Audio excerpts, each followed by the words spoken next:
Hello and welcome to the Try Talking Sport podcast, hosted by me, Joanne Murphy. Whether you are an athlete, adventurer, endurance enthusiast, or simply have an interest in sport, you have come to the right place for inspiration, encouragement, motivation, and as always, plenty of entertainment. So, as you can hear, I'm a bit under the weather this week. The COVID finally caught up with me. I've done well to avoid it until now, and thankfully the dose has been pretty mild.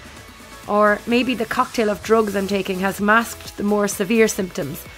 I was feeling pretty rough all last week, had my braces adjusted on Monday, and have been getting a sore throat and swollen glands for about 48 hours every time the braces got adjusted over the past few months. So I thought nothing of the discomfort I was feeling last week. I was also pretty fatigued, but I put that down to a busy week and an even busier weekend, until I started getting a sniffle on Thursday. Well, numerous antigen tests later on Thursday and Friday all were negative until late Friday afternoon, when the dreaded double line showed up within seconds of doing a lateral flow test. And just like that, it was game over for the weekend at Lough Cutra Castle Triathlon in Galway. Total bummer. And I was gutted to be missing the event. But by Saturday morning, I struggled to get out of bed and my voice was gone. My voice is still not 100%, as you can hear, so nothing for it but to chill out and relax for the weekend and let the body work through the infection. This interview with Annalise was recorded last Friday. I definitely was not firing on all cylinders for the chat, and listening back I can clearly hear my voice was under pressure. Thankfully, the weekend was sunny, so I spent most of it doing what I was told, resting in the garden and literally doing nothing. It was like going from hero to zero after the excitement and adventures over the past few weeks. But for a change, I did what I was told and sat on my backside for the weekend. It's been a slow start to the week, but I'm hoping I'll be back jumping around the place again in no time. And I'm really looking forward to working at Triathlon this weekend. It might take a little longer before I'm back tearing up the tarmac on the bike or jumping on the turbo for a bit of a Zwift. But by all accounts, the slower the return to training after COVID, the better. And maybe I might just convince myself to spend some time on my strength and conditioning whilst I'm waiting to get back on the bike. I'll let you know how that plan goes. At the moment, I have a lock on the fridge to try stop the mindless snacking, although my appetite has gone way down, which, to be fair, is no harm. Congratulations to everyone who raced at Lough Cutra Castle Triathlon last weekend. I had so much FOMO looking at all the photos and videos. And of course, congratulations also to Brian and the Castle Race Series team, who celebrated a decade of racing at Lough Cutra this year. Check out the race report over on our website and get yourself signed up for next year with a 30% discount currently on offer. But hurry, as this discount ends very soon. In case you missed it, Helen Murray of the Inside Tri Show and I held a special edition of the Tri Commute on Friday the 20th of May. We had so much fun with our guests on the night: Kat Matthews, Ruth Astill, Laura Siddle, Fenella Langridge, Nikki Bartlett and our own Hilary Hughes, that we decided to release the live show as a bonus podcast episode. You can check it out wherever you're listening to this episode. It's a lively, insightful and entertaining hour of fun. Last Wednesday, I hosted the first webinar in a new series for our partners Nuasan, featuring Dr. Nia Flynn, sports and performance psychologist, who shared insight on how to unlock performance potential using the power of the mind to reach our goals. She also looked at the use of hypnosis in modern sports psychology. If you missed the session, keep an eye on our socials for the release of the recording, and be sure to pop over to Nuasan as well and check them out. You can get a discount on the products if you tune into the Tri Commute, or just drop me an email and I'll send you the code. It's time now to get stuck into this week's episode with our superstar sailor Annalise Murphy. The three-time Olympian who won a silver medal in Rio shares fascinating insight to her career in sport and her life-chasing success on the water. Full of fun and with a love of adventure, Annalise Murphy has spent more time on the water than on land from a very young age.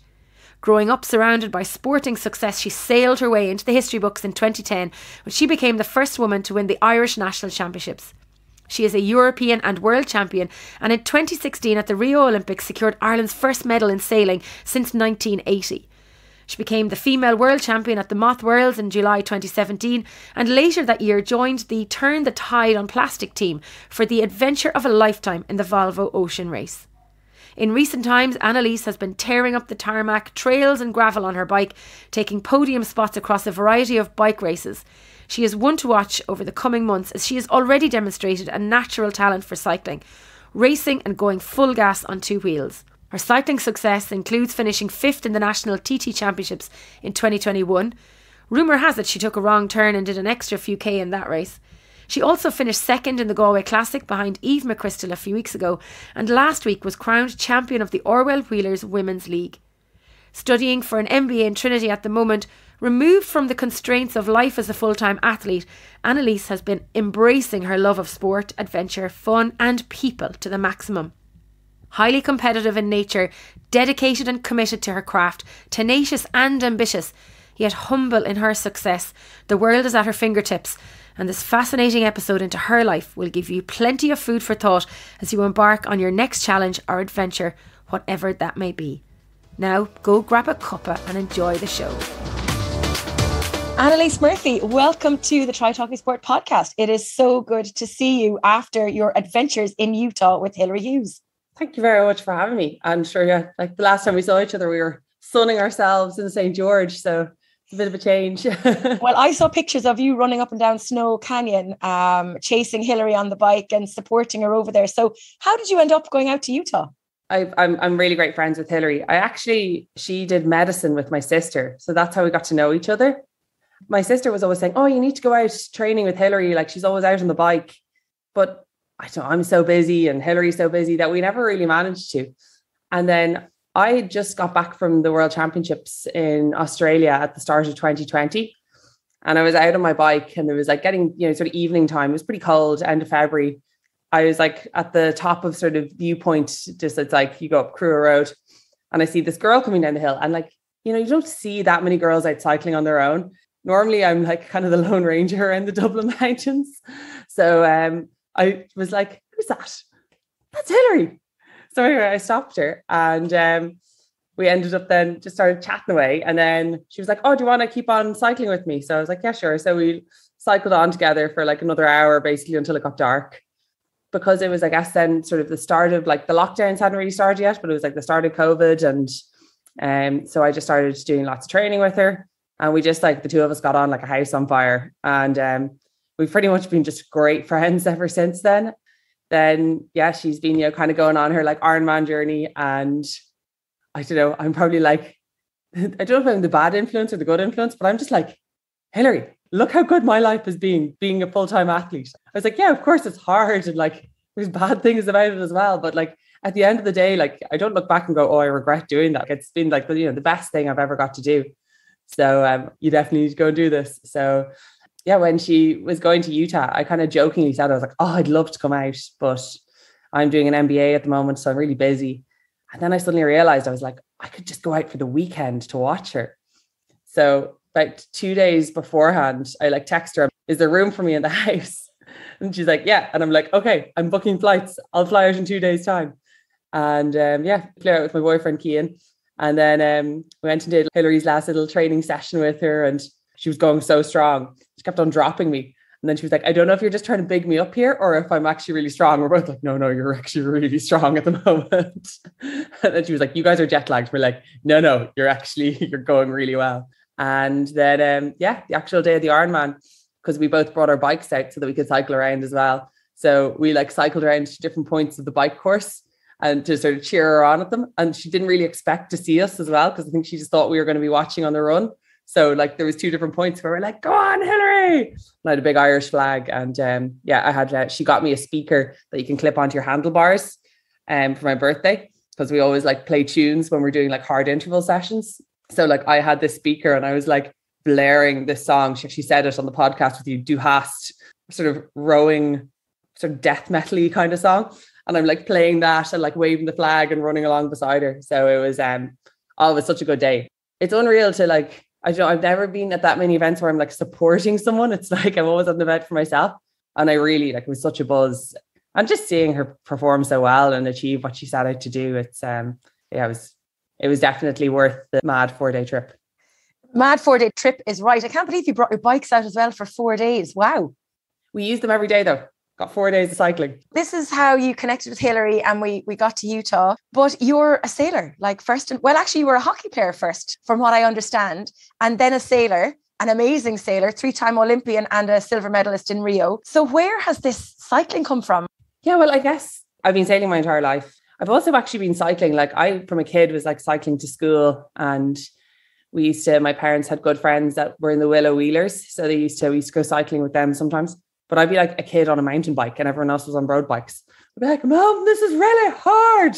And she's like, shut up, come on, keep on going. I had like 3 gears on my little like rally kids mountain bike. So sailing, the laser particularly, it's such a like an endurance class and there's so much leg strength required that like cycling perfectly complements it. And also because it's like, you're not going to get like injuries cycling compared to if you run or something like that as part of your fitness.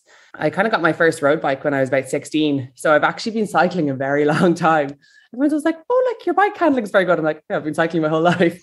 But it's something we didn't really know about you, because the focus was completely on sailing and on the Olympics and all the championships that you did. So lots of people are now like, jeepers, Annalise is cycling and she's flying it. You won the Orwell Wheelers Tuesday night series. Just this Tuesday gone, you were crowned the champion of that series? Yeah, it was 6 days. So to go back, I did the very first day of that in 2013. I did like the first round of the Orwell Women's League. I couldn't go out and race because if I got injured racing my bike, it would have been so bad, because it's like you've injured yourself, being an idiot, trying to be too competitive in the sport that you're not meant to be doing. So I didn't really do any racing. I did a couple of time trials back in 2012. I did like the InterVarsities time trial and another one. And then, I guess I did the sort of Leinster time trial championships in 2020. And I did the time trial nationals last year. So I've been doing like little bits, but yeah, I'm actually way less fit now than I was when I was Olympic sailing. Everyone's like, you're going so good. And I'm like, no, I'm not. My numbers are so bad. I'm like, my heart rate's so high. I'm so unfit. So it's actually what I find really hard is I'm really hard on myself because I just can't help being kind of competitive. And then when I haven't doing as well as I should, and I know it's because I've been kind of like burning the candle at both ends, going to hen parties, which is amazing because I've spent so many years saying that I won't do that. And I've spent so many years going, no, sorry, and being very selfish for myself, because I just always prioritize rest and recovery and training above everything else.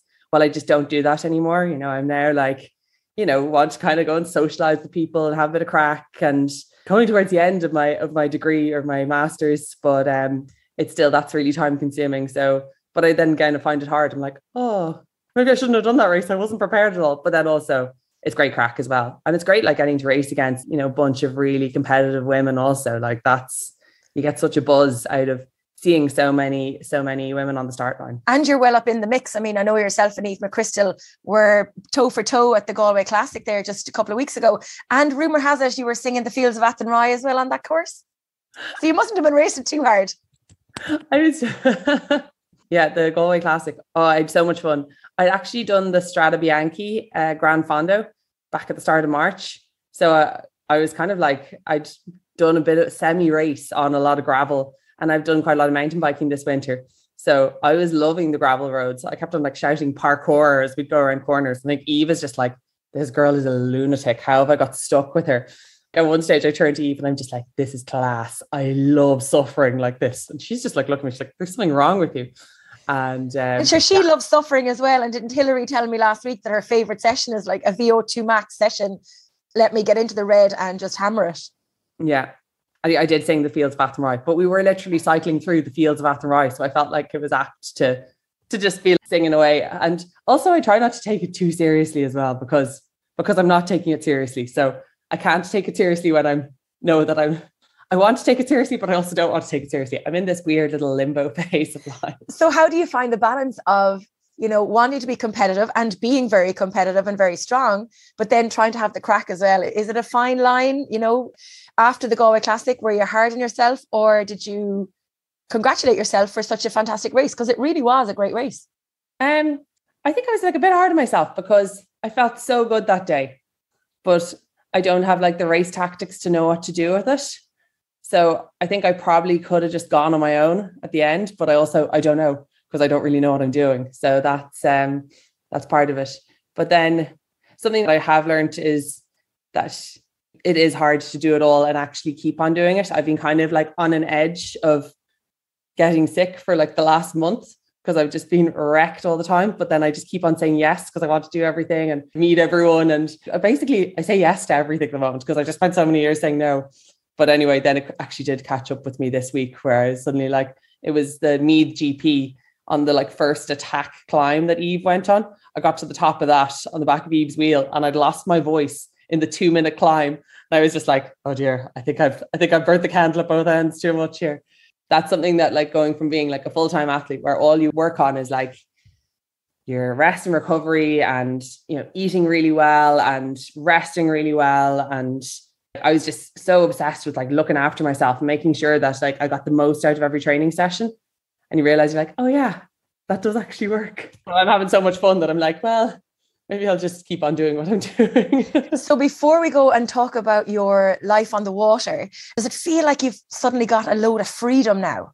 So much freedom, so much fun, so much opportunity to just do whatever you want, whenever you want, within the constraints of having to do that MBA. Oh, I also loved the structure of training. And like my big problem was I loved to train so much that I'd always want to do more than I should.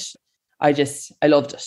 And I still do. That's probably why I still do it so much, is because I enjoy it. I guess I get that like endorphin buzz out of training. I don't know. I find it really hard to sort of not do anything. But now I've discovered, okay, I don't need to train every day, but like I commute on my bike everywhere. So like I always get in, even if it's only an hour, I'm getting in like a little bit of exercise every day. And that kind of keeps me taking over. In February, I did like a mountain biking race, or I said to Mark McCabe, he's been my physio and my like S&C coach since I was 16. And I was like, oh, I'm going to do this mountain biking race in Balnastow on Saturday. And he was like, but you're doing the Seville Marathon next weekend. And I was like, yeah. He's like, you shouldn't do that. You're going to wreck yourself for the marathon. I was like, you're not the boss of me anymore. I can do whatever I want. He's like, you're such an idiot. Anyway, so I did the mountain biking race, absolutely smashed myself, had a great time. And then went to Seville the next weekend to do the Seville Marathon. But I'd injured my foot playing tennis in Trinity. So I hadn't been able to run for 2 weeks. And I was planning to wear Alpha Flies, but I couldn't wear them because my foot was sore from my tennis injury. So then luckily there's a gym down in Run Zone, the running shop in Rathgar.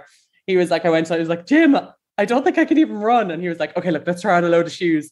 So we tried on lots of shoes and eventually found a pair of Sauconys that my foot didn't hurt in. But I still had that was just walking around. I still had no idea if I could run. And then, I ran Seville with my younger brother, who did no training. Like I at least did like a little bit. He just like bounded off into the distance like a gazelle. I was like, goodbye, about 10K in. But I guess all my endurance meant I like never hit a wall or anything like that. But I got to about 30 kilometers. And I was like, in my head, I was like, I'm going to easily do 3:30. Even though like I've never ran further than 20 kilometers. And I was like, I'll easily do this. And anyway, I got to 30 kilometers. And I was like, oh, my legs don't work anymore. And then I was just like dragging my legs behind me for the last 12 kilometers. And I just kept on telling myself, I was like, anyone can run a 10K. Anyone can run a 5K. Anyone can run a 3K. And then I was like, I can't run a 3K. Yeah, when I finished, I was in a bad way. I had to get one of those scooters back to the Airbnb because I couldn't walk. Luckily, they have those, ones with your phone. So I was just got the scooter. But even like the step up onto the scooter, I couldn't really lift my leg that much. Oh, that was awful. And then I had to write an essay that was due that night at midnight. So I'm like lying on the couch in the Airbnb in Seville, writing this essay. And I feel so bad for the poor lecturer that had to read it. I didn't even proofread it. I just sent it off and I was like, sure, I'm completely delirious. I'd say she doesn't even know what that is. Like, I just basically wrote her a little story. I probably was talking about it. I was like, I was running today. It was horrible. But yeah, it's fun being able to do those things because I've never been able to kind of just push myself without any worries about the consequences. I would say that there was consequences that I wasn't able to walk for 3 days, but it was still actually, it was fun in a hard kind of way. Bring us back to sailing, because this is what you're most known for, is your fantastic achievements on the water. I've never spoken to somebody I've never interviewed somebody who was a sailor. So give me a full lesson on sailing. How do you get into it? I know your mom raced in the 1988 Summer Olympics as well. So obviously there was an interest in the family there as well, but tell me more and tell the listeners all about it. I've sailed since I was a kid. My mum is a sailing Olympian. My sister was born in 1986. And then my mum basically was just like to my granny, okay, you mind Claudine? I'm off to go to go try qualify for the Olympics. So my mum went to the 88 Olympics, and my dad was in the Air Corps. So he was able to do a little bit of coaching when he was able to get time off. So he actually went to the Olympics with her as the coach.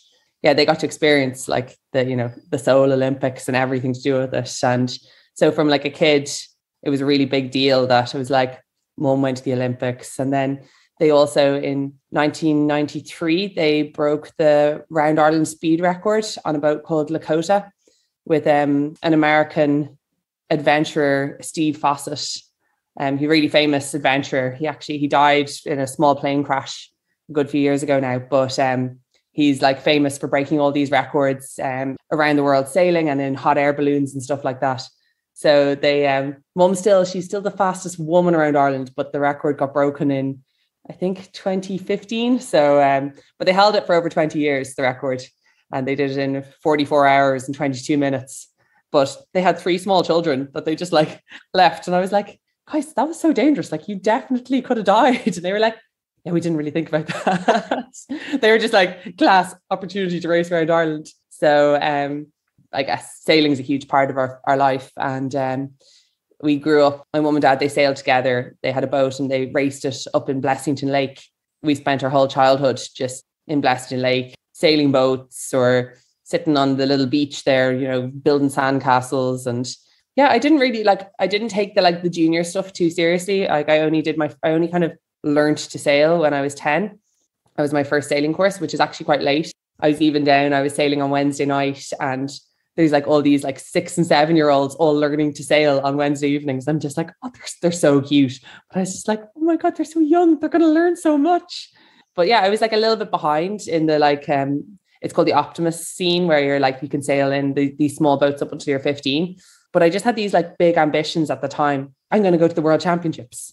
So I didn't even realize that actually I was probably like in the 50s in Ireland. Like I wasn't very good, but I had all these grand ideas of what I wanted to do. Like I was like, I'm going to do this. And I think I was really lucky because I was so keen as a kid. I had a couple of great coaches that were sailing instructors that really just took me on and would bring me out for extra training during the summer courses. I had a coach called Bobby Collins, who was he was like a mirror world champion, which is another type of wooden boat. And he was the one who kind of like set me on my path and, sort of would not just, kind of get me to go training, but he'd be like, we should go for a jog up and down the pier at lunchtime, like stuff like that you don't even think about as a kid, that you're actually like getting in this, like, I was just like, okay, let's go running up the pier. And yeah. And then I got into the laser 4.7 quite young when I was 13, which normally you'd stay in an Optimus until you're 15. But I was actually just pretty much as tall as I am now when I was 13. So I'm 6 foot, so I'm very tall. So yeah, got into the laser 4.7, which is exactly the same as the laser radial. It just has a smaller sail with much less power. So it's for sort of kids. And I was in that for 2 years. Then I moved into the laser radial. Then I just kind of I was so lucky. I just had this like great progression where I wasn't like a child prodigy. I was just good. And then every year I just would train hard over the winter and I'd get better each year.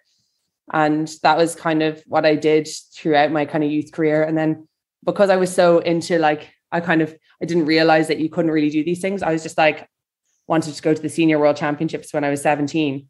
On the World Sailing website, I just found a link to apply for extra entries, even though like you're not meant to do that. Like the Irish sailing is meant to do that. But I was just so keen as a kid. I was just like, I applied for allocations for my sister and myself. And then James, our performance director, he was like, Annalise, did you put in an application for the World Championships? I was like, oh yeah, I found the link on the website. And he was like, oh yeah, you're not meant to do that. And I was like, but they've given me an entry. So me and my sister went to the Senior World Championships that year. And yeah, then my like big breakthrough was probably in 2009. I finished 8th at the Senior World Championships in my first year racing as a senior. And that got me onto Sport Ireland funding and kind of changed my whole life, because then I was actually able to go, okay, I have a shot of trying to qualify for the 2012 Olympics. How did you qualify for the Olympics, and how did you end up 3 times at the Olympics? Because it's one achievement to get to the Olympics once, twice, 3 times, and then to come home with the medal as well in 2016 from Rio. Absolutely amazing.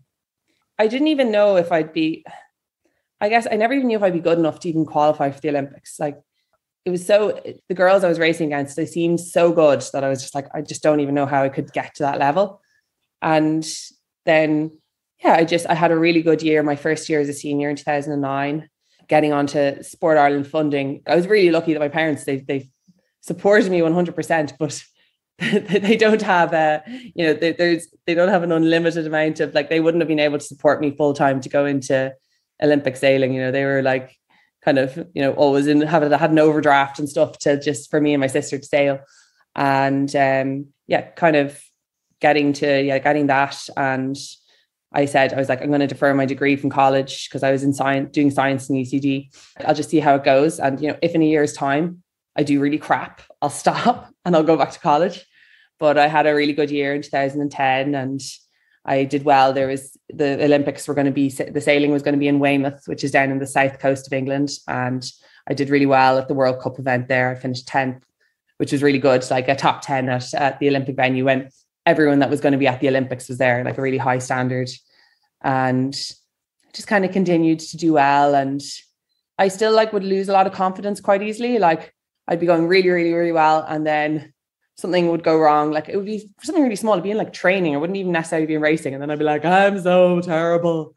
I'd just get very emotional and I'd just be like, I don't know why I'm doing this. I'm so bad. So that was like the end of 2010. I started working with Kate Kirby, the sports psychologist.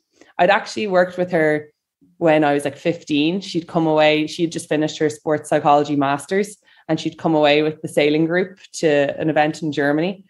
And she stayed with myself and Kylie, one of the other girls, and then Rory stayed with all the boys in another apartment.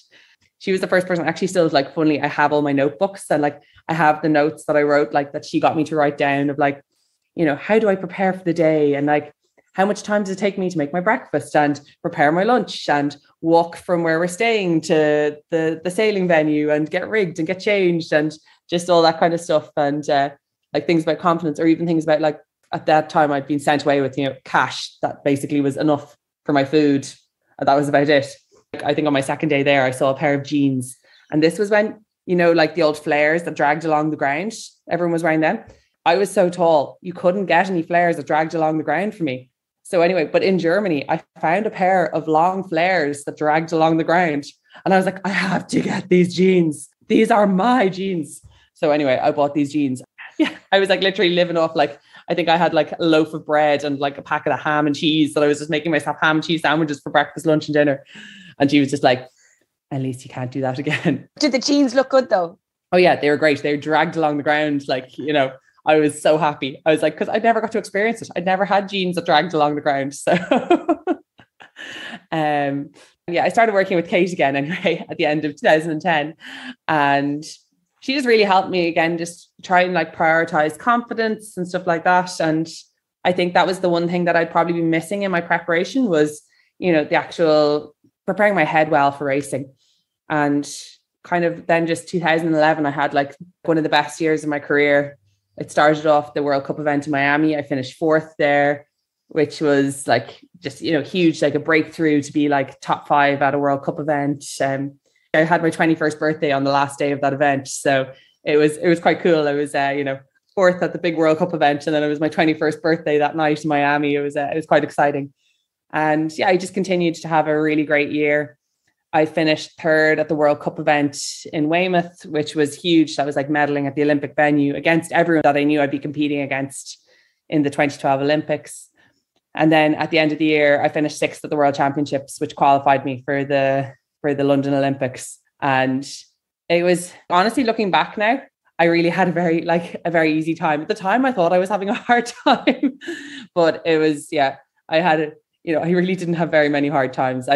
I was enjoying it so much. And there wasn't really, I had like a bit of pressure for myself, but there wasn't really that much pressure on. And going into the 2012 Olympics, I knew I had a real chance of winning a medal, but I also knew I'd kind of messed up the last race of the World Championships that had stopped me from winning a medal. I needed to win a medal at a major championships before the Olympics so that I know what it feels like.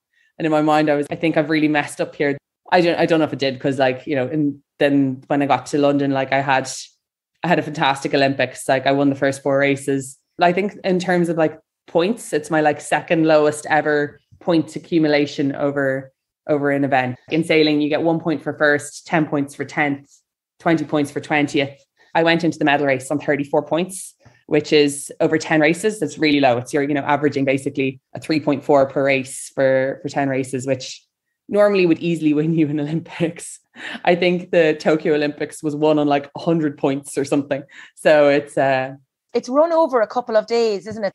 You're not just sailing for one particular position on one day. It's over a couple of days. Over 6 days. So you do 2 races a day for 5 days. And then on the final day, the top 10 do one more race, which counts for double points. And the idea behind that is just to add a bit of sort of excitement for the medals for TV. But you count your points from the first 10 races. Technically, you could actually go into the last race having won a medal already. You could go into the last race and you literally are doing a lap of honor. Like it doesn't matter where you finish in the race. Or it could be like the case in the London Olympics where there was 4 of us. Marit and Lily were on 33 points and myself and Evie, the Belgian girl, were on 34 points because it's double points. We basically were equal. So it was whichever of the 4 of us finished over the line. It didn't matter if we were the last 4 boats in the race over the line or the first 4 boats over the line in the race. That was how it was that the medals were going to be decided. And I've never been stressed like that.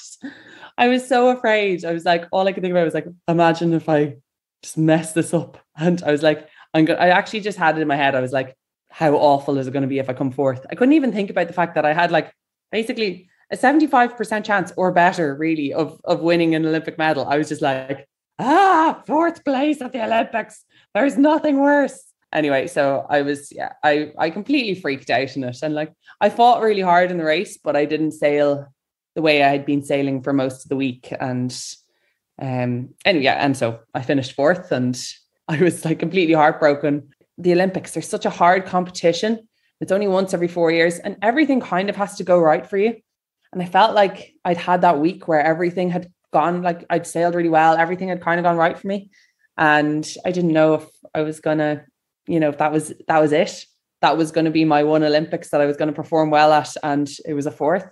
It was a mixture of, in one way, like, I was like, I couldn't be disappointed with my performance overall because I had a great performance, but I didn't deal with it the right way. But then also like we were able to talk about it afterward. Rory, my coach, and Kate, none of us had been in that situation before. We knew I had a chance of maybe winning a medal, but we just didn't really anticipate how well it was going to go. And you were still 4th. I mean, you have to take something from that as well. And it led to 2 more Olympics and that silver medal in Rio. Over the following year, it gave me so much motivation. So I was, finished. I was basically nearly winning everything. And I beat all the girls that had beaten me at the Olympics, which was important. I won the European Championships. I actually won nearly every single race. They were on in Dublin Bay as well. So that was unreal because I basically just annihilated everyone. I just had one of these weeks where I was just like, I'm so much. So in sailing, like it is boat speed and sailing the boat well, but it's also tactics and strategy. And I love like kind of puzzles. And when the wind, even though it's coming from like the northwest or the west, it's actually shifting a little bit from side to side. And so you're always trying to basically get the closest distance to the mark using these wind shifts. And I just love that. I'm like, this is class. I don't know, my brain just works that it knows how to pick these out. Yeah, I just had one of those weeks where like I could do no wrong. And I was just like, oh my God, maybe this is going to be the rest of my life. It turns out it wasn't. That was pretty much the only time that ever happened to me. I actually had a really hard time then between the sort of 2014, 2015, even 2016, because we knew that Rio was going to be a light wind venue and it didn't really, like, I wasn't great in light winds. Problem is I'm too big for the boat. So I was too heavy. And I was always trying to be lighter, but I'd be, trying to be eating really healthily and doing everything right. But then, I don't know, I'd just go and eat normally for a week and I'd gain the weight I'd lost over a month. It was really difficult to just like kind of horrible cycle that I was in. And I ended up actually, Sarah Winther, one of my really good Kiwi friends, there was a dietitian in New Zealand, Carolyn Zinn, who was kind of getting some of the sailors to try this like high fat, low carb diet as a way of sort of trying to get their weight down for competition while still having good energy levels and things like that. And I kind of got to the point where I was like, I just have to try something else, because what I'm doing at the moment, I just feel like I just felt like I was failing all the time. But it was just because my body just wanted to be its natural weight. So I did this sort of high fat, low carb diet. It really worked for me. It was hard, particularly the first month. I had like very little energy for the first month. I got used to it and kind of was like, okay, I can manage this now. And then like, it just really worked for me. I was able to get down to like a really competitive weight for the Rio Olympics. Not sustainable at all now, but for the week that was in it, it was, I knew going into Rio, I couldn't have done any more. I'm like as light as I physically can be while still being able to function properly. And I've done all the training. I've done all the prep. Sarah, actually the Kiwi girl, she hadn't been selected for New Zealand, even though she qualified.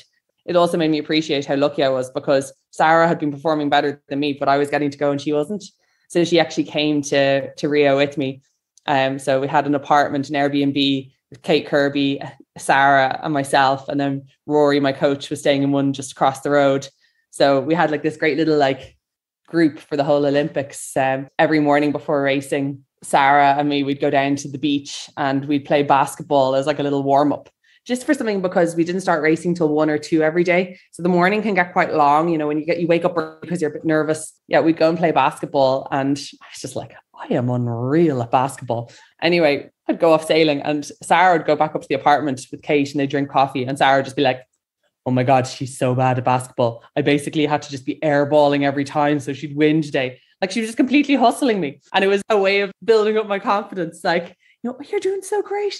Look at that. You're so good at basketball. Turns out Sarah was like a netball champion when she was younger. Like she's really good at it. Like, and she was just throwing the ball any old direction, so that it made me think that I was good, just to keep my confidence up through the week. But anyway, it worked. But at the end, that was their big running joke, was like, Annalise, you are crap at basketball. But you're great at sailing, and that's what matters.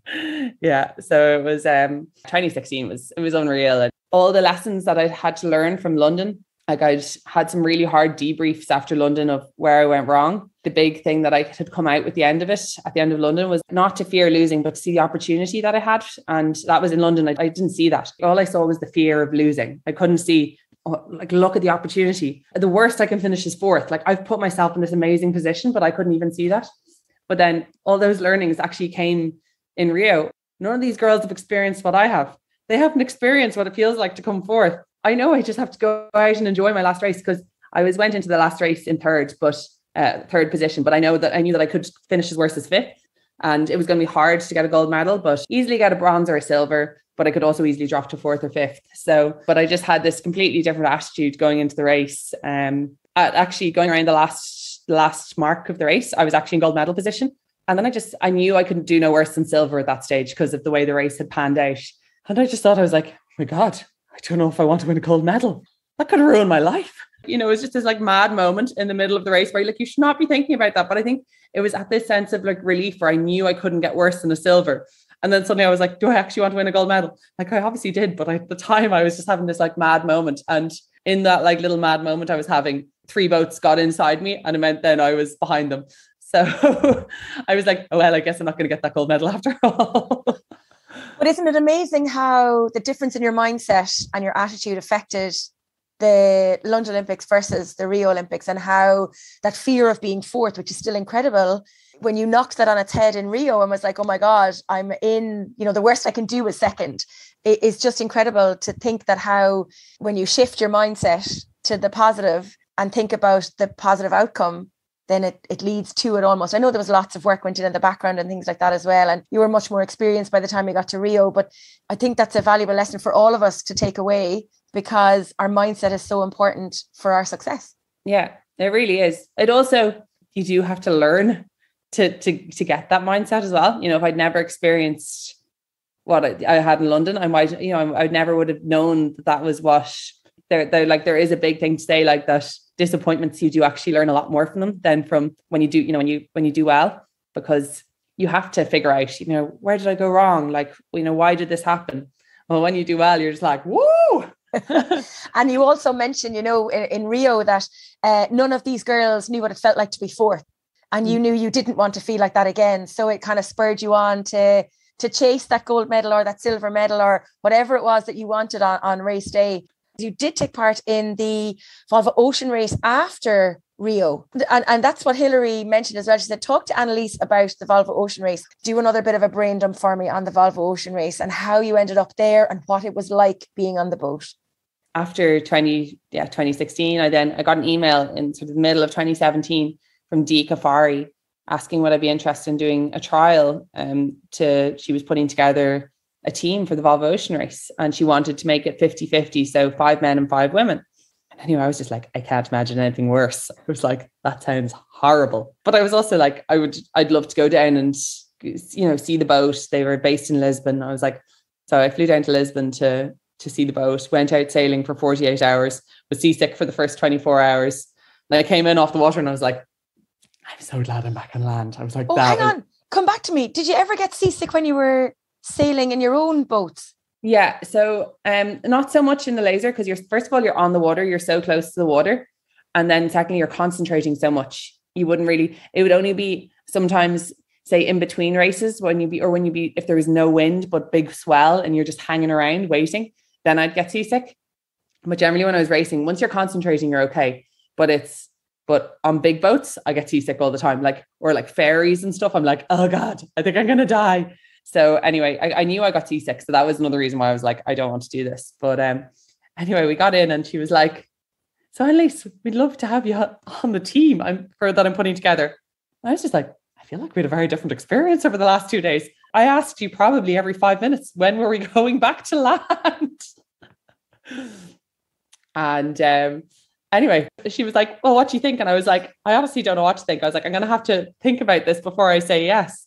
So I came home and I thought about it loads and talked to loads of people and talked to my family as well, because they'd be a big part of my life. And then I thought, I was like, I'm 27. I'll never get an opportunity like this again to race around the world. And I was like, it's only a year. How bad can it be? They're like the famous last words. It was so hard. I've never I found it mentally so challenging. There was so many times, particularly in the first half of the race, where I just wanted to quit. Once I kind of got over this moment, I thought I was going to quit halfway when we got into Hong Kong. I'd fully planned. I was like, I'm getting a taxi from the boat to the airport and I'm flying home and I'm never doing this again. And then once I didn't do that, I kind of was able to get over that sort of mindset. And I was just like, I'm just going to finish this race and be the best possible team player that I can be on the boat. But it's the only thing I'd say is now everything in life feels, I never really can find things that hard. They are obviously hard, but I always just look back and I'm like, it's not that hard. And why was it so hard? What was the big thing that was making it so hard? So you do 4 hours on, 4 hours off continuously for 3 weeks at a time. So you're either up on deck, either trimming the sails, on the grinding pedestal on the winch, or steering for your 4 hours on. And then your 4 hours off, you're eating your freeze-dried food. So you boil a kettle, pour some water in, mix around for 10 minutes and then eat it. You're trying to get some sleep. So you share a bunk with the person who's the opposite to you. So while you're awake, they're asleep. You rarely get 4 hours off. There's nearly always, they need to do a sail change or a tack or a jibe while you're sleeping. So that means you have to get up, put all your gear back on. So actually you probably only get, 1 or 2 hours sleep in that 4 hours off. So first of all, I love sleeping. So I hated being sleep deprived. But I also realized, I was like, oh my God, the human body is amazing. You actually do get used to it. I couldn't believe that you actually could get used to it. So I found it lonely because the days can be so hard and it can be so windy and kind of full on that you're only really looking after yourself. You nearly into this little survival mode and you're not really having interaction with anyone. You are, you're talking to this with the sail, or you say occasional things, but you spend a lot of the time kind of in your own thoughts. And it's hard. You have to learn how to become really patient with people, because people can when they're tired and hungry and cold, they can be really mean, but they don't really mean to be. It's just kind of a given with the sort of circumstances. So it was just mental challenge. And I don't know, I love being around people and hanging out and chatting, and like you feel so like in one way it's amazing, you know, you don't know what's going on for 3 weeks at a time. 3 weeks go by and you don't know what's happened with the news or friends or family or anything like that, you know. But yeah, it's challenging. I actually found these patches you can stick on behind your ears called scopoderm patches, and they stopped me getting seasick. So I just stick them on sort of 24 hours before the start of the leg. And then generally it would basically stop me being seasick. But then I kind of got to the stage in the race, like, I don't think I get seasick anymore. Turns out I do. Newport, Rhode Island, we're going from Newport to Cardiff. I like went through the full, there's these like stages of seasickness where you're like, you know, you feel sick and then you're getting sick. And then you get to the stage where like, you think you're dying. And then you get to the stage where you wish that you were dead because it's so horrible. I got to the stage where I was just like, I just want to roll off the back of the boat. Like I was in such a bad way. And I'm sure the fatigue didn't help with the seasickness either, or your mental state in terms of dealing with that seasickness on top of everything else. During the race, I had like crazy thoughts. You know, you get back after like the 3 weeks offshore onto land, and you're just like, oh my God, like what was I thinking? Like you just like, you get pushed, you're pushed so hard with like in terms of like the cold and the exhaustion, and just it's so relentless. You know, you're never waking up being like, oh, I feel so good today. Like you're literally just trying to hang on the whole way through the leg, you know, to get to the finish line.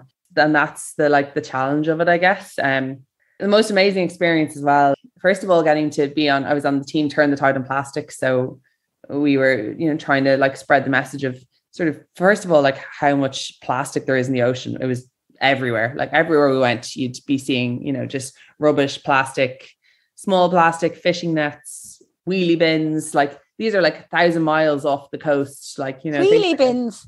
Yeah, like one of those, you know, those big, massive, like industrial wheelie bins. Like we hit one of them like about 1,000 miles off the coast of Brazil. There's just these like things that it was good to be on a team that was spreading a message that it was also, I guess it was cool getting to be on a team with people that were, you know, even though it was brutal, we were all in it together. Like it was pretty like cool when we did actually finish the race. And the wildlife we saw was like, it was amazing. Like, you know, dolphins would come along beside us, or whales, or albatrosses down in the Southern Ocean. And then the sunsets and the sunrises and sailing at night, things like that. Things that are just those kinds of experiences. The thing that it toughened me up.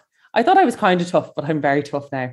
Like also being on a boat, like, you know, there's no shower, there's no toilet. Life is very simple.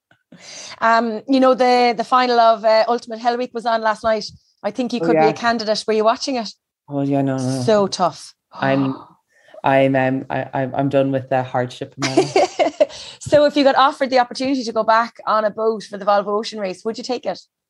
I said at the end of the race, I was like, I'll never do this again. And I still don't think I've brought out my best when I was doing it, because I found it so mentally so tough. So I don't think I'd want to do it again. Just because I want to try and bring my best to the table, is particularly if I'm working in a team. And if I can't bring that, I just feel like it's unfair to myself and unfair to the people that I'd be going with. I was miserable. I wouldn't let anyone know I was miserable, but I was miserable doing it. So I don't know. And how did that time on the boat prepare you for Tokyo? In one way, it made me think that I wanted to like sort of change what I was doing. I was like, I don't know if I want to sail the laser anymore. Particularly because I struggle so much to get down to the right weight for it. So I tried to sail the 49er FX for a year with one of my friends, Katie. And we sailed it for the year. From sort of when I finished the race, pretty much I flew home and we just got straight into training. So explain to us what's the difference between that and your laser radial. Yeah. So the laser radial is like a one-person boat. There's like 250,000 of them in the world. They're very simple. They've one sail, one person. They're just kind of simple but hard on your body. Well, then the 49er FX is a women's 2-person skiff. So it's really fast, has 3 sails. So 2 sails for when you're going up into the wind. And then you put up a spinnaker when you're going downwind with the wind behind you. And you trapeze and you stand up in the boat. So you wear a harness, and then there's a hook coming down from the mast. So you hang off the side of the boat and then you run across the boat. So I'd also spent my whole life in a sitting boat. And then suddenly I was in like a standing up boat. I was like a baby giraffe. Because in my mind, I was just like, I'm going to pick this up, no problem. And we had this Australian guy coaching us for the first 3 months, and he called me stop, drop and roll, because he says that's what I do whenever we'd be changing. So like you either tack or jibe, which is where you change direction in the boat.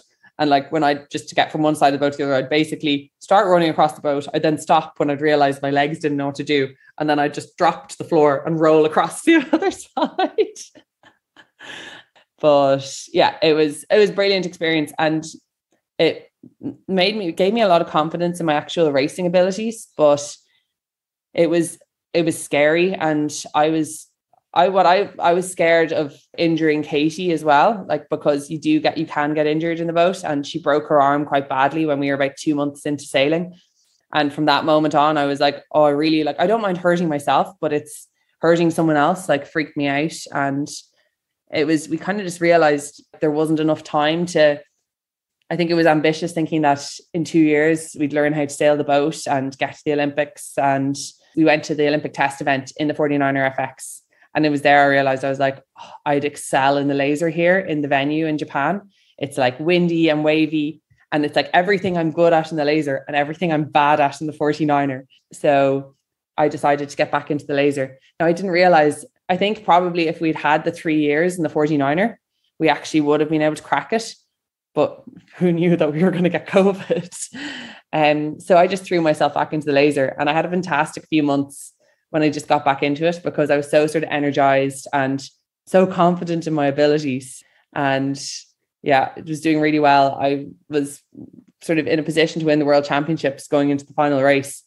And I got disqualified from the race for breaking the propulsion rules. So you're not allowed to sort of rock the boat or pump the sail illegally. And there's kind of edges of the rules. Like you need to sail the boat well. Like, you have to be on the edge of the rule to be going fast. And I don't know, I guess I was like the tension of knowing that if I just finished the race in the position I was in, I'd win the World Championships. I was obviously just like, I don't know, being a bit of like a disco dancer in my boat without really even realizing it. It was more like the tension of it. And yeah, I got disqualified from the race, which was a bit of a disaster. So I ended up finishing 12th. That's racing. But I was like, the Olympics are in 5 months' time. I don't want to be peaking now. I need to be peaking in 5 months. And then, I got home from Australia, had my 30th birthday party. And then it was literally like 3 weeks later, it was like, don't leave your houses. So I qualified for the Tokyo Olympics in the laser. And I kind of got into this, I was nearly obsessive with my training. I just was like, I need to leave no stone unturned. And sometimes, I don't know, maybe I went too far. Maybe I had so much pressure on myself because I felt like I needed to get everything right and do every little bit of training. I was always doing extra stuff. In the laser, it's called hiking, where you hang out the side of the boat. And I had a hiking bench in my house. And I kind of just made a rule for myself that I was like, I'm going to do hiking bench every single day so that I'm able to basically hang out of the boat better than anyone else. So that's what I did. And I literally had a core of absolute steel by the time the Olympics came around. But it's there was I felt like I did everything that I could have, except probably the one thing I neglected was, in my mind, I thought I was I'm so old and wise now, and I've been to so many Olympics and I know how to deal with the pressure and stuff. And I didn't deal with internal pressure that I put on myself well. And I had a bad first race, and I found it really hard to kind of come out of it. And it just snowballed into a bad first 2 days. And then I kind of managed to come out of it when I realized, I was like, well, it's all over now. And then I had a couple of good days, and at least I won a race, which was my one thing. I was like, well, at least I won a race, even if I haven't had a good Olympics. But it was so hard. I think when I felt like I put more into Tokyo than I had into Rio or London, I really had given it everything. And I'd taken it a next level in terms of sacrifice, not doing anything, being really good with my recovery. I was kind of felt like everything had to be perfect. And I felt like I just worked so hard. And then at the end of it, I was like, hard work doesn't pay off. This is terrible. But I was kind of sad for a few weeks. And then I sort of managed to get over it and went on a cycling trip with a couple of my friends. We cycled from Westport to the top of Donegal, bike packing. we brought like about 20 kilos of stuff in our bike packing bags, which we regretted going up every hill. Like I was like, I brought 2 dresses because I was like, maybe we'll go to the pub. Sure, we were so tired every day after cycling all day. I was like, let's just lie in and get takeaway. I started an MBA in Trinity, and in my mind, I was like, oh, this is going to be fine. Like, you know, I know how to just like put the work in and deal with it. 2 weeks in, I was like, this is horrible. I can't do this. But I'm able to look back now and think, you know, if everything had gone well for me in the Olympics, maybe I wouldn't have been able to kind of push through this year in college, because I would have been like a bit distracted by, you know, doing well at the Olympics, and maybe also being like, you know, I don't need to work so hard. So I think now I'm able to see it in a, you know, life isn't always going to, you know, throw everything at you like that. It's not always going to be easy, and disappointments, like, they do actually shape you as a person. And I learned lots about myself. You also realize with disappointments that you come home and your family still love you, your friends still think you're great. You know, it was you know, nothing's changed. You know, everyone's still, you know, proud of you, and you have to kind of see it like that, which takes time. We put so much pressure on ourselves generally, no matter who you are. I think most people put pressure on themselves. You know, you are amazing, no matter where you finished in the Olympics or how you finished in a bike race. And lots of people don't have the courage to step up to do the things that you have achieved, Annalise. So many of us are inspired by what you've done and what you've achieved. It's intriguing and fascinating to listen to you talk about everything you've been through sport, and the different mindset that you had and the success that you've had. So the big question, what is next? The big question. Well, what is next? I guess I actually don't finish until August. So I still have 2 more months of college left, which is a bit of a shock, because in my mind, we had like our sort of last big bunch of exams there a few weeks ago. I'm kind of in my mind, I'm like, I'm on holidays. So I'm like, oh no, I'm not. You kind of have to remember that you still have like a good bit to do to get through the year. I can't also believe that I've actually managed to make it this far, because I wouldn't be great at applying myself academically. Like I definitely, like, I struggle with it, and like I've probably like gone out on my bike and, you know, cycling around the place instead when I should be. So do you have to set like a target for yourself, saying, okay, I'm going to do an hour of my study and my college work, and then I'll reward myself with like an hour on the bike? Kind of, yeah. Like I had like to write 4 big essays there.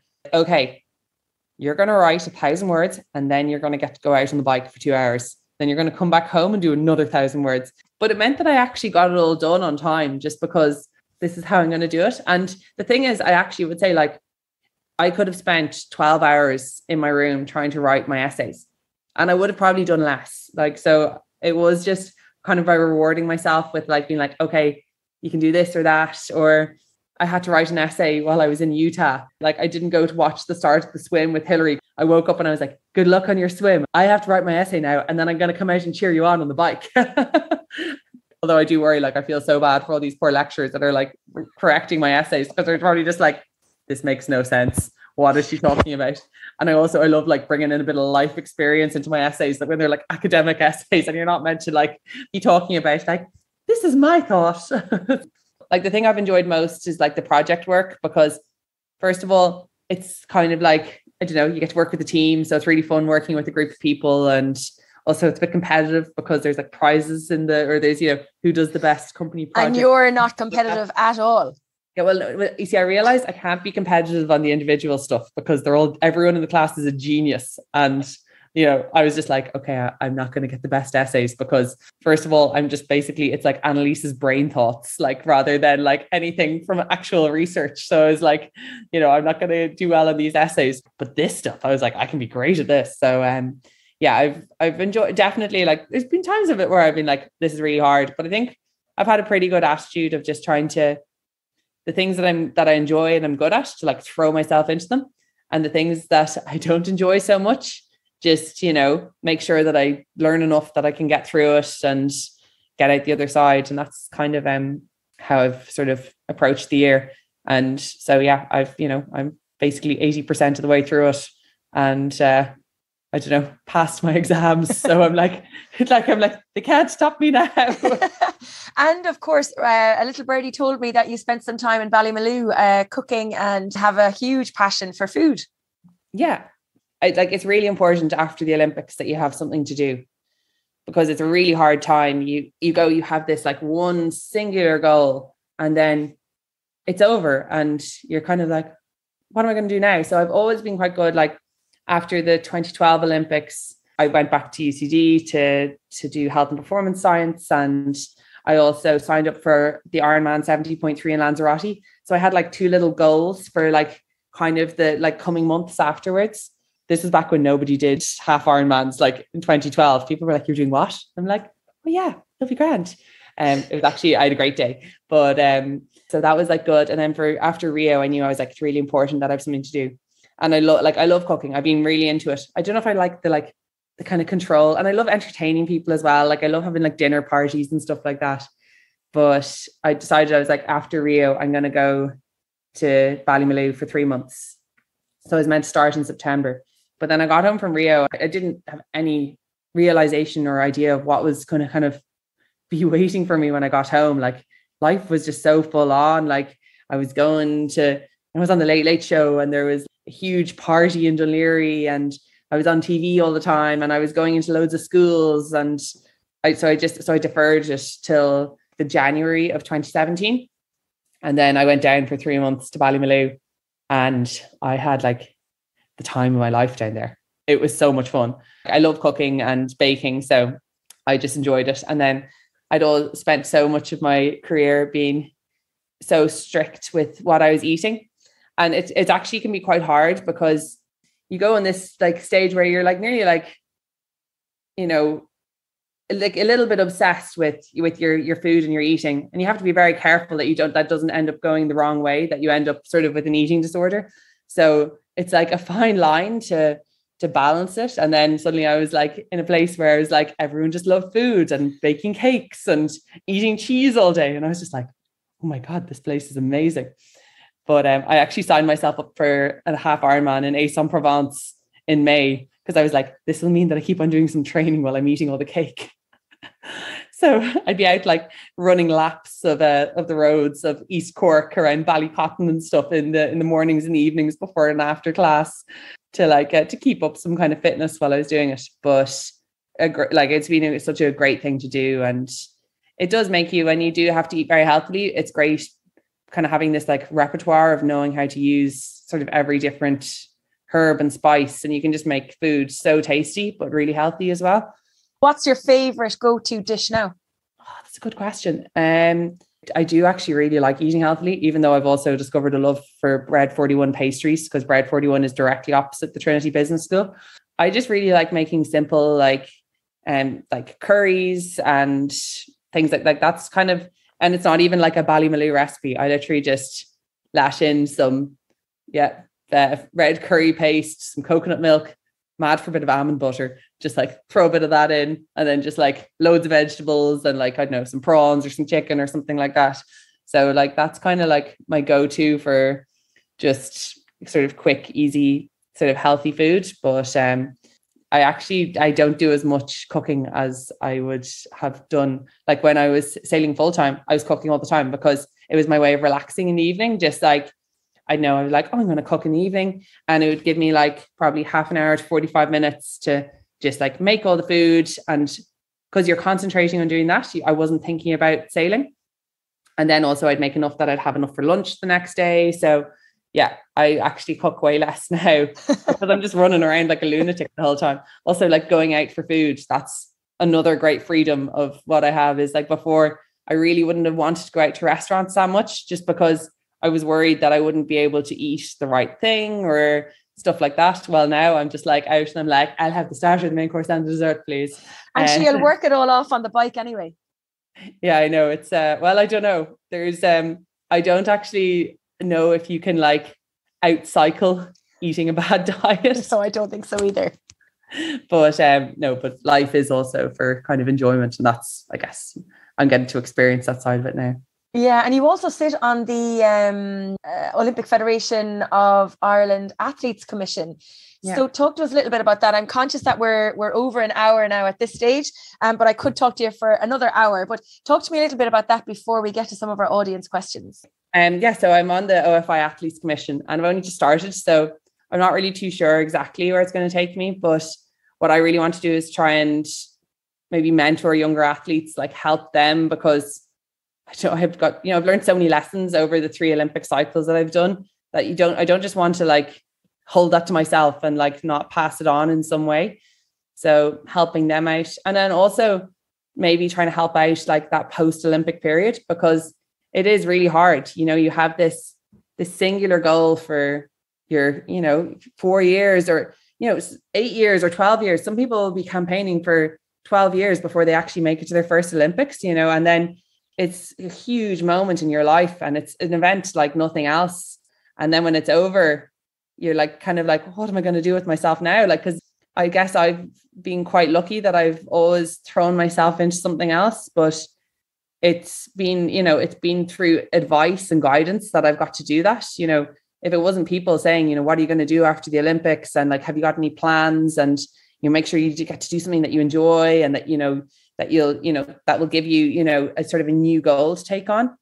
So they'd be kind of like what I'd like to help with. And sailing is a sport that has so many variables that you can kind of help across a lot of sports, because it's not just working on one thing. It's, it's the preparation, like in terms of your nutrition and your sleep and your recovery and your mental, like your mindset and your logistics. There's so many different sort of aspects that I think I could probably help young athletes with. So that's what I hope to do. Absolutely. And the experience that you've had will ultimately help others as they prepare for Olympic cycles or World Championships. Can't buy the experience that you will bring to the table. You're also, as I mentioned earlier, a big inspiration to a lot of people in terms of what you've achieved and what you've done over the years. But if I was to ask you, who has been your biggest inspiration in life, in sport, in everything that you've done? Oh, it's a difficult one. But like, I guess my mum, first of all, she's just one of these people that just goes out and does stuff, She's, I guess her going to the Olympics, you don't realize it at the time, but when she went in 88, that was the first time that there was a women's sailing class at the Olympics. So, she was the first of, a new generation getting to compete at the Olympics in sailing. And you don't even realize it when you're kind of growing up. But like, I just had like a role model without even understanding what that was. So, my mum and then the advice that both my mum and dad were able to give me, even going into the London Olympics, because they'd experienced the Olympics and they were able to be like, things will go wrong. And it's how you deal with things going wrong that will determine your event. And, because they'd experienced before, it was a massive advantage. Outside of that, there's loads of amazing sportswomen. So my primary school teacher was a massive Cove man. So, and I was I must have been in 4th or 5th class, maybe 5th class when Sonia O'Sullivan won her silver medal in the Sydney Olympics. It was just the start of the year, because I remember, and he wheeled the TV in and we all watched, I don't know, it must have been like early in the morning or something. We watched Sonia compete in Sydney. Yeah, that was really exciting to see an Irish sportswoman win an Olympic medal. And I guess growing up, because the Olympics were like a thing that I was very aware of, we were watching the Olympics and what's happening and watching the sailing, and you don't really quite understand it when you're that age, but you also are excited because you're like, there's an Irish person doing well. Yeah. So they're probably, the two main ones in I guess all of the girls that I competed against are kind of like sort of people I look up to and role models as well. Cause I would love to have been as successful as they were, but that's kind of comes with when you're just racing against really exceptional people. We have some questions that have come in from the audience. So Shannon Kelly asks, your funniest training moment? Oh, I've got so many. The funniest one, I don't know. I've got loads. Like when I be sailing, like just like falling out of my boat all the time. Like I'm a bit clumsy. And like, pretty much when I was racing, I think I was just focused enough to just about hold it together. But in training, I'd always just be like pushing it and just like falling out backwards out of my boat and things like that. But out on the bike, I've had like loads of like sort of ones where I was out in Gran Canaria and we'd got lost and we'd done like 4,000 meters of climbing, and then it started raining and I hadn't eaten any food in about 3 hours just because there were no shops, because I'd brought us down the wrong side of the mountain. And I like started trying to get into a cave because I was like, I need to get into a cave. That was probably, I still think, like the hardest day cycling I've ever done. I ended up getting found a taxi who brought me down from the top of the mountain. I love bringing a speaker out on the bike. Obviously, you can only kind of do it on quiet roads or else it's a bit dangerous. But bringing a speaker and just like blaring good tunes when you have to do a hard session, it's so much crack. And being out with a big group of girls as well is great. Like training with a good group of girls when you're out cycling is so much fun because you just like chat away and gossip and you're still getting the work done, but you're like, it's just the time flies by. So I don't know if they're funny moments, but yeah. They're interesting moments at least. We also had a question coming in from somebody. They said, being 6'1" myself, what advice can you give me to beat lighter sailors in light air conditions? So a huge part of it is technique. That was something that I really, really worked on, was sailing the boat really well and really accurately. And it was still frustrating because we'd be doing like video analysis after training and I'd be sailing the boat beautifully, like perfectly. And there'd be someone beside me who'd be sailing the boat kind of badly and they'd be going the same speed. I'd be like, it's so unfair. I'm concentrating so hard and I'm doing such a good job and they're still going the same speed as me. But then it does, like, it is, you know, like you have to work to your strengths and have a good mindset going out on those lighter wind days, that's something that I still struggle with. I don't know, like I wish I didn't, but you know, I'd always struggle with trying to get myself in the good mindset for the light wind days. But I would be able to go out on the light wind days and have really good days there. So you have to make less mistakes than people when it's more difficult, but then it means you can excel across a whole regatta. Ronan Kieran asks, what's the next challenge? Will you be in a crew going around the world or single-handed? Oh no, that's just crazy stuff altogether. Neither of those, thanks very much. I'm single-handed. I get so lonely. Like I get lonely when I'm on my own for about 15 minutes. Imagine being on your own single-handed for like 4 months sailing around the world. No thanks. I'd turn into like Tom Hanks in Castaway. I'm not too sure what's next for me. I'm just that's what I'm trying to figure out at the moment. Going to keep riding your bike and having fun. Yeah. And then Shane Kelly asks, is there any yacht racing planned? I'm going to get back into sailing a bit. I've been sailing the Water Wag, which is just a wooden boat. That's not really yacht racing, but I got beaten by my mum and dad there on Wednesday night. My sister was beating me as well, but my mum sabotaged my sister. So luckily I beat my sister then. I don't know if it's a healthy family relationship when we're literally out like trying to take each other out, the different family members. Yeah, I'd love to do maybe try and sail on some bigger sort of racing yachts, maybe a little bit in the Mediterranean during the summer if there's opportunities. There's also the thing called the Star Sailors League that there was on last week. I wasn't able to go because I had a big project in college, but I'd love to be involved with that because there's an Irish team and it's quite a cool new concept for sailing. One final question. Of all your achievements to date, what are you most proud of? Oh, I don't know, probably still winning a silver medal in Rio, because it's something I never thought I'd be able to do. I don't know. I just consider myself a very, just like a normal person. So to be able to actually do something that I never thought I could achieve is pretty special. And the feeling afterwards, like I've never felt that sense of, I was on this like mad endorphin high for so long afterwards.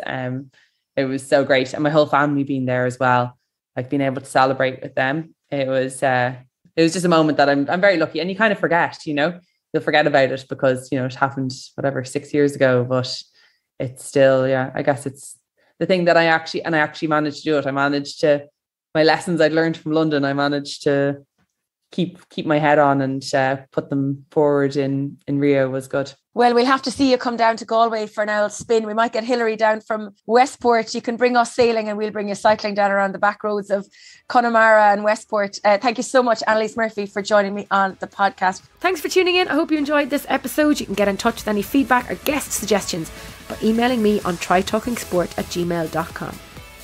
You can follow all of our activities and adventures and of course our podcasts on Facebook, Twitter, LinkedIn and Instagram. Pop by, say hi, let me know what you think of the show. And if you are new to Try Talking Sport, please do check out some of our previous episodes. You will be both impressed and inspired by our guests. Finally, be sure to sign up to our new e-zine, featuring articles of interest, some great discounts and the inside track on supporting your triathlon and endurance sport journey, wherever it may take you. Sign up on www.trytalkingsport.com. It takes 30 seconds. And I promise, I won't bombard your inbox with emails, just the important stuff.